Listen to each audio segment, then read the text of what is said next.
اعوذ باللہ من الشیطان الرجیم بسم اللہ الرحمن الرحیم۔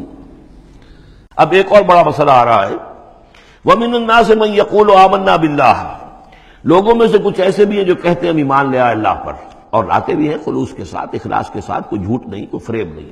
ظاہر بات ہے کہ مکے میں کوئی فریب کے لیے کوئی ایمان لانے والا نہیں تھا، وہ تو حالات ایسے پیدا ہوئے مدینے میں آ کر کہ جہاں ایمان کا اعلان فریب کے تحت بھی ہونے لگا۔ لیکن یہ کہ مکے میں تو ظاہر بات ہے جو ایمان لایا اس کو مار پڑنی شروع ہو گئی، تو اس میں خامخواہ کہے کے لیے کوئی شخص جو ہے وہ جھوٹ موٹ کا ایمان کائے کو لائے گا۔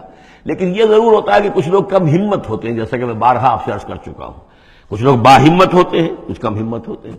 باہمت وہ ہے کہ جو ایمان لائے اب ہر کے بعد آباد، حد جو ہو سو ہو، ماں کشتی درا بنداختے، جان جاتی ہے جائے کوئی بات نہیں، جو ہو سو ہو۔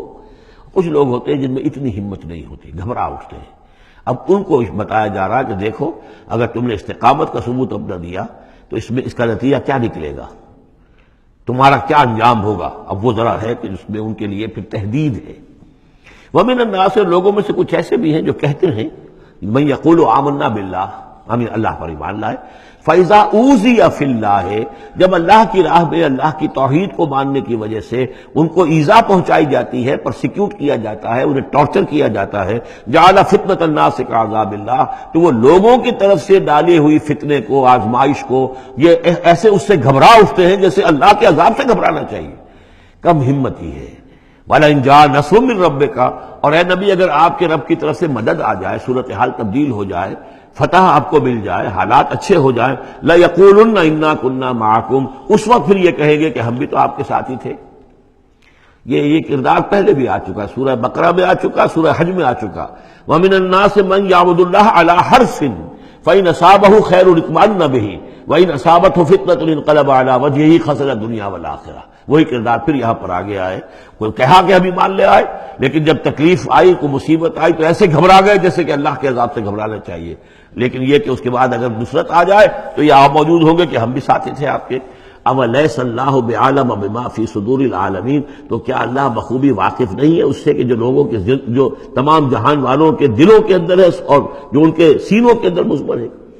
وَلَيَعْلَمَنَّ اللَّهُ الَّذِينَ آمَنُوا وَلَيَعْلَمَنَّ الْمُنَافِقِينَ، اور یقیناً اللہ ظاہر کر کے رہے گا سچے اہل ایمان کو اور ظاہر کر کے رہے گا منافقین کو۔ گویا کہ یہ شکل جو ہے یوں سمجھیے یہ وہ روگ ہے کہ یہ اگر بڑھ گیا، تم نے ابی نپ دی ایول ان دی بڈ، ابھی فوری طور پر اس کی اصلاح کر لو، فوری طور پر علاج کر لو۔ ابھی ٹی بی کا تمہیں انفیکشن ہوئی ہے، فرسٹ سٹیج میں ہے، علاج کر لو۔ لیکن اگر کہیں تم نے اس وقت پرواہ نہ کی اس کی اور یہ مرض بڑھ گیا تو یہ منافقت تک لے جائے گا تمہیں، اللہ تعالیٰ پھر کھول دے گا کہ یہ منافقت ہے۔ تو یہ ہے اصل میں پورے مکی قرآن میں یہ ایک جگہ ہے جہاں لفظ منافقین آیا ہے۔ باقی کردار آیا ہے سورہ حج کے اندر بھی، لیکن وہاں لفظ منافق نہیں ہے۔ وَمِنَ النَّاسِ مَن يَعْبُدُ اللَّهَ عَلَىٰ حَرْفٍ فَإِنْ أَصَابَهُ خَيْرٌ اطْمَأَنَّ بِهِ وَإِنْ أَصَابَتْهُ فِتْنَةٌ انقلب عَلَىٰ وَجْهِهِ خَسِرَ الدُّنْيَا وَالْآخِرَةَ۔ لیکن یہاں کھول دیا گیا یہ کردار کس کا ہے، یہ تو پھر منافقت سے۔ وَلَيَعْلَمَنَّ اللَّهُ الَّذِينَ آمَنُوا وَلَيَعْلَمَنَّ الْمُنَافِقِينَ۔ اب ایک اور تیسرا پرابلم ہے، یہ تین پرابلم یہاں پر ٹیکل کیے گئے ہیں۔ وہ نوجوان جن کے والدین ان کے اوپر دباؤ ڈال رہے تھے، یا وہ کم ہمت لوگ جو ان ایذاؤں سے گھبرا رہے تھے، اور تیسرا یہ ہے کہ کچھ بزرگ لوگ بڑے مخلصانہ انداز میں آ کر کہتے ہیں نوجوانوں سے، کہاں اپنے برباد کر رہے ہو، کیریئر برباد کر رہے ہو، اچھی بھلے تعلیم حاصل کر رہے تھے، تم جا رہے تم کس کام میں پڑ گئے ہو، اب تمہاری تعلیم اس درجے کی نہیں رہی ہے، تمہارا کاروبار اچھا جا رہا تھا، کیریئر تھا، تمہارا پروفیشن بہت چمک رہا تھا، اور تم اس کام میں پڑ گئے ہو۔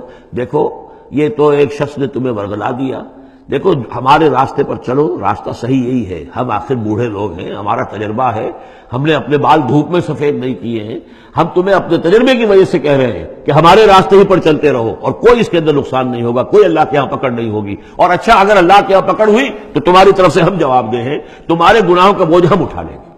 اب یہ گویا کہ نہایت ناصحانہ انداز، مخلصانہ انداز، بزرگانہ انداز، اس میں یہ بات کہی جاتی تھی۔ اب اس میں کیا کریں، اس کا جواب دیا گیا۔ وَقَالَ الَّذِينَ كَفَرُوا لِلَّذِينَ آمَنُوا اتَّبِعُوا سَبِيلَنَا، اور کہتے ہیں یہ کافر ان سے کہ جو ایمان لے آئے، ہمارے ہی راستے کی پیروی کرو، چلے آؤ انہی راستوں پر۔ وَلْنَحْمِلْ خَطَايَاكُمْ، ہم اٹھا لیں گے تمہاری خطاؤں کو، یعنی تمہاری خطاؤں کا بوجھ، تمہارے گناہوں کی سزا ہم بھگت لیں گے۔ وما ہم بحاملین من خطایاہم من شیء، اور نہیں ہے وہ ان کی خطاؤں میں سے اٹھانے والے کچھ بھی۔ انہم لکاذبون، وہ جھوٹ بول رہے ہیں۔ وَلَا يَحْمِلُنَّ أَثْقَالَهُمْ وَأَثْقَالًا مَعَ أَثْقَالِهِمْ، البتہ وہ اٹھائیں گے لازماً. پھر دیکھیے وہ لَيَعْلَمَنَّ اللَّهُ الَّذِينَ آمَنُوا وَلَيَعْلَمَنَّ الْمُنَافِقِينَ، اور یہاں پھر وہ لفظ آیا وَلَا يَحْمِلُنَّ أَثْقَالَهُم، وہ لازماً اٹھائیں گے اپنے بوجھ بھی، اور جو گمراہ کرنے کی کوشش کر رہے ہیں اس کی وجہ سے اپنے بوجھوں میں اضافہ کر رہے ہیں، وہ مزید بوجھ ہوں گے. لیکن اے نوجوانوں، اگر تم نے ان کی بات مان لی تو تمہارے بوجھ جو ہے وہ نہیں رہ سکیں گے، وہ تمہیں کو اٹھانے پڑیں گے.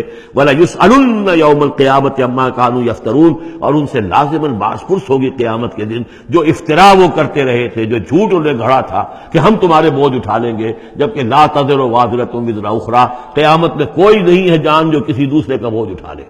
یہ 13 آیات، بلکہ یہ کہ اگر حروف مقطعات نکال دے تو 12 آیات، یہ میں سمجھتا ہوں کہ کسی بھی انقلابی اسلامی تحریک کے کارکن کے لیے یہ حرز جان بننے والی آیات ہیں، کہ یہ معلوم ہے کہ اس کے ذہن میں، اس کے شعور میں پیوست ہو جائیں، جیسے کہ پتھر پر کھود دیا جائے اس کا نقش ہو جائیں. صدق اللہ العظیم.